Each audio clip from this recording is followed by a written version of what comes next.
স্মরণকালের অন্যতম বড় সরকার বিরোধী আন্দোলনের মুখে পড়েছে ইরান। ইন্টারনেট বিচ্ছিন্ন দেশটিতে বিক্ষোভকারীদের মৃত্যুর সংখ্যা বাড়ছে ব্যাপক হারে।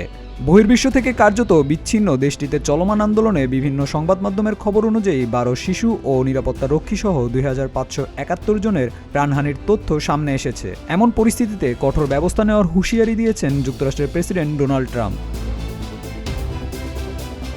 ইরানের রাজতন্ত্রকে ইসলামিক বিপ্লব করে 1979 সালে বিলুপ্ত করে দেশটির জনগণ।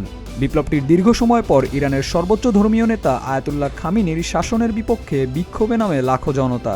দেশটির অভ্যন্তরে আন্দোলন, সহিংসতা, প্রাণহানি ও বৈশ্বিক চাপে নাজেহাল পরিস্থিতির মধ্যে আছে রাজধানী তেহরান। ইরানের সঙ্গে বাণিজ্যিক সম্পর্ক আছে এমন দেশগুলোকে ট্রাম্প 25% শুল্ক আরোপের পরপরই এক সাক্ষাৎকারে আন্দোলনরতদের ফাঁসি কার্যকর করলে কঠোর পদক্ষেপ নেওয়ার হুঁশিয়ারি দেন তিনি। তবে তিনি স্পষ্টও করেননি কঠোর পদক্ষেপে কী থাকছে সেই ব্যাপারেও।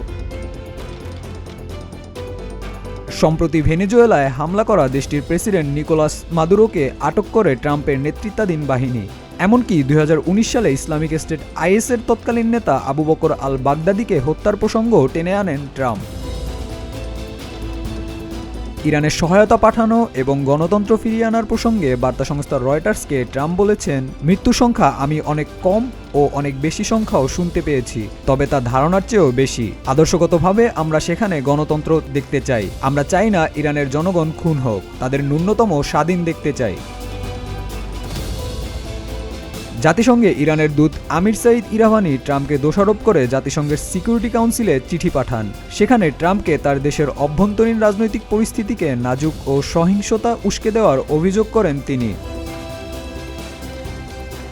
এর আগে ইরানে চলমান পরিস্থিতিতে ইউরোপীয় কমিশনের প্রেসিডেন্ট উর্সুলা ভান ডার লিয়ন উদ্বেগ জানিয়েছেন। তার ভাষ্য, ইইউ সরকার বিরোধী নির্যাতন চালানো দায়ীদের বিরুদ্ধে নিষেধাজ্ঞা আরোপ করবে।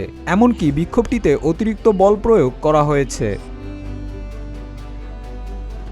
তৃতীয় সপ্তাহে পড়া বিক্ষোভটিতে human rights activist news agency এর তথ্য অনুযায়ী 12 শিশুর পাশাপাশি 2403 আন্দোলনকারী ও 147 জন আইনশৃঙ্খলা রক্ষাকারী বাহিনীর সদস্য প্রাণ হারান।